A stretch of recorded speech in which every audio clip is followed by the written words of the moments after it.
Welcome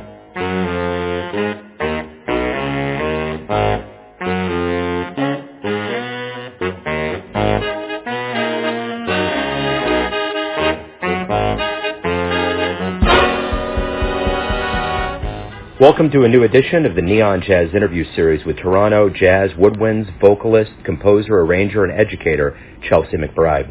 She opened up about her social and politically minded 2019 CD Aftermath with her group, Chelsea McBride's Social Night School. She was born and raised in Vancouver, British Columbia, and was surrounded and fascinated by music early on. She started playing piano at the age of 3 and saxophone throughout elementary school. By the end of high school, she had already performed in competitions at provincial and national levels.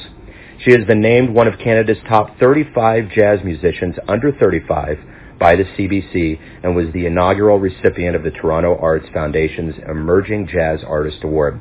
Her future is quite bright, so please get to know her and dig this interview, my friends. So, Chelsea, thank you for taking a minute out from Neon Jazz today. I appreciate it. Yeah, thanks for having me. My pleasure. So, talk to me about Aftermath. What was the artistic vision for this project? It was meant to be a concept album about conflict in all its forms, the dealing with sort of the internal struggles that you face on every day, but also dealing with some larger questions. The whole concept came from a piece I wrote called Revolution Blues, which is the first track on the album, and that deals with what I was feeling in the wake of the 2016 U.S. presidential election. So, my question is this. We obviously know what's going on right now, and I am finding this artistic arc happening all over the place in the jazz world. And my question is this. What kind of artistic responsibility do you think there is out there to speak up during these times where, you know, we kind of have looked back in the rear view and seen the 60s and different times of revolution where artists like Bob Dylan and all of these others, Joni Mitchell, really made an impact. What kind of responsibility do you think we have right now to say, hey, look, this isn't happening. This isn't working out? I mean, I can't speak for all artists, obviously, but I felt like I had no choice but to engage. Even if I wasn't going to get super, super in-depth on what was going on, and I don't necessarily feel like I have that strong of an opinion or that compelling of a story in some places, but I knew that I couldn't just like sit idly by and not say anything. So even if my entire role is just like to bring light to a certain issue and not to be the definitive voice of it, I felt like that was a role I absolutely had to play. Back up in the history of it too, like jazz has been political for a long, long time, so I think it sort of fits within the canon, even though I figured that out a lot later. Well, the interesting thing about jazz is that it's an outgrowth of blues, and there's a lot of people that say jazz and blues are the original protest music, so it makes total sense from a historical standpoint. Mm-hmm. Absolutely.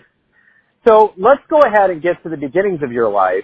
Vancouver, British Columbia, you started playing piano very early on at the age of 3. Talk to me a little bit about your childhood and kind of how things unfolded for you. I was really lucky. I grew up in a house of music lovers. So my dad is a career broadcaster, and I basically was just around good music all the time, and pop stuff. I didn't get into jazz until much, much later.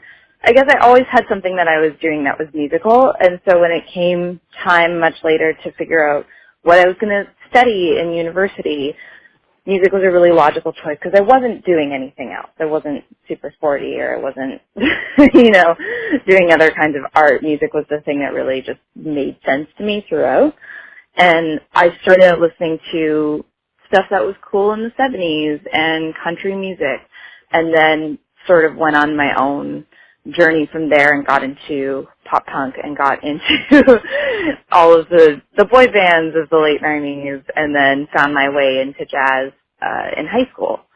And from there it was kind of obvious, like I played in a lot of big bands and was doing more music stuff than schoolwork even at times, and so it felt like a really obvious choice to continue studying in post-secondary, and just I've never had another outlet.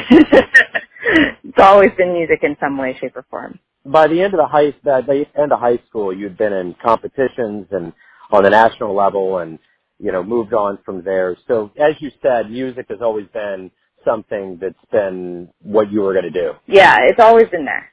So what about teachers and mentors? What advice, what sage learnings did you get that really has helped you out? I had a lot of really supportive teachers the whole way through, and teachers who were really keen to make sure that everyone gets a chance to solo, or that if I was writing music that I had a chance to write for the bands that I was in. And it's actually the first time, maybe not the first time, but one of the first times I hit a wall with experimenting and writing for big band was the time that I decided to start the social night school, because I'd been playing in bands for so long and just working on my music through school and through classes and any sort of national opportunities as well, that when I got into a big band that was like, we don't want to play your tune, or that was the message that I was getting, I figured, how hard could it be to start my own? Really difficult, as it turns out, but but I didn't know that at the time. Sure. How did everything kind of start unfolding for you up to this point? Was it rough in the beginning? How have things kind of progressed up to this present day for you as far as your career is concerned? I went to jazz school and then graduated with, 70 or 80 other very talented musicians who then all had to find work and gigs and find a way to make a living in Toronto, which is relatively competitive and a crowded scene. But I've been really lucky in that I've been able to find work teaching or playing or doing a variety of things that make this whole career thing sustainable. And it hasn't been without its hardships, but I think that that's just part of how the freelance life goes. Sometimes it rains and it's super busy, and that's a really good thing, and you just want to work while you can, and then sometimes the phone doesn't ring for months.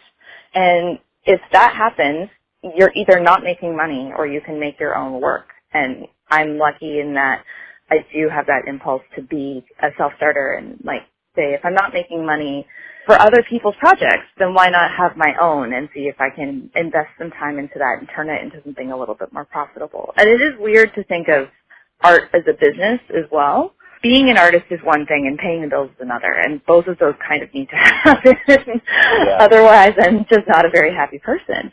I really do think that having the creative thing to go back to in the slow time is what keeps me happy, and then, I work while I can. And obviously the dream would be to get paid to do the stuff I love, which has been happening more and more lately.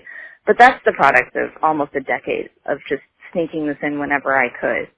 And I think a lot of artists who've made their music more sustainable or more of a main focus for themselves have similar stories. What jazz artists in the very beginning were really motivating you, really made you think, I want to do this? I started with the classics. I started with the crooners. I got into the Rat Pack and Ella and Count Basie. I played a lot of Count Basie tunes when I was younger, lots of Duke Ellington, and then was really lucky early on to have a couple teachers, most notably Nicole Mitchell, who would bring in, she ran a sort of a regional honor band that I did, and she would bring in the weirdest music.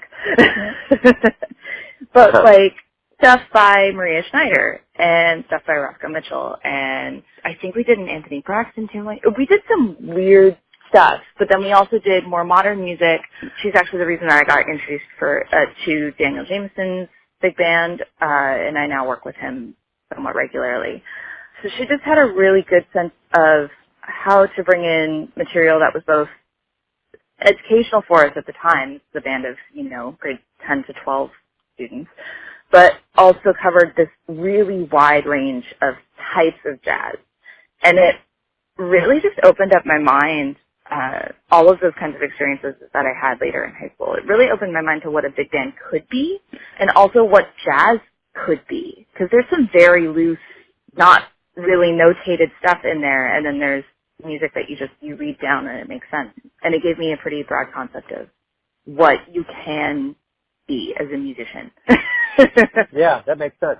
What was one of the first jazz shows you saw live that really blew your doors down?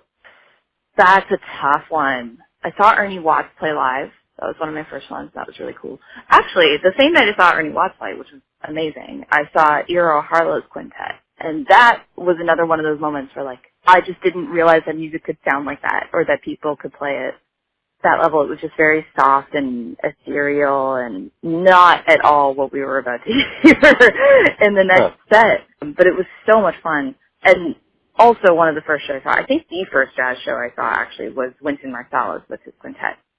And that was another one where it's like, it was a little bit more conventional, so to speak. It sounds that I was used to, but just to see musicians and hear musicians obviously that are playing at such a high level, especially when you're just starting out, is so inspiring. Right on. It's a little bit intimidating as well. Yeah, sure, I bet. So why do you love jazz? I don't know that I've ever actually thought about the answer to that question. I love writing. Jazz is the vehicle for, big band and improv and getting a lot of people together to contribute their individual voices. And I think that's the jazz element, having room for improvisation and improvisers to have solo moments but also moments together and to have an element of spontaneity. That is something that you don't get to nearly the same degree in other music, and it keeps things interesting. It's what really made, I was just in Australia, which was incredible, working on some of this music with another 2 bands there. And that's the element that makes it really cool, is there's a lot of stuff on the page with my music, but it was really fun to hear what wasn't on the page happen totally differently with a new set of people. And then say, okay, then how do we match this intention to what the piece is and originally was meant to be? Everything's going to come down to this. Everyone has a version or interpretation or perception of you. Your family, your friends, your fans, but you know yourself best. Who do you think you are? I'm just trying to figure that out. Nice.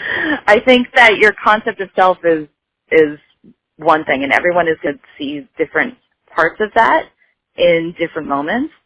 I'm just trying to be an artist and, a writer and a, slightly kind of possibly normal human being. And also a nerd and a lot of other things that, it would take too much time to list to figure that out. What you see, what you hear with this music is arguably most of what I am. It's not really that closely filtered. Cool. I like it. I like that answer. Hey, thank you for taking a minute out today for Neon Jazz. Thanks for opening up about your album and about your life and music, and good luck with everything. Thank you. Thanks for having me. Thanks for listening and tuning in to another Neon Jazz interview, where we give you a bit of insight into the finest players in Toronto, Kansas City, and spots all over the world, giving fans all that jazz. And thanks to Chelsea for her time, honesty, and stories. If you want to hear more interviews, go to Famous Interviews with Joe Domino on the iTunes Store. Visit neonjazz at youtube.com. And for everything Neon Jazz all the time, go to the neonjazz.blogspot.com. Until next time, enjoy the jazz, my friends. Lead the crowd.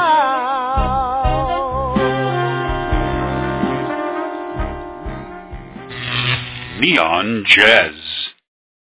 Jazz.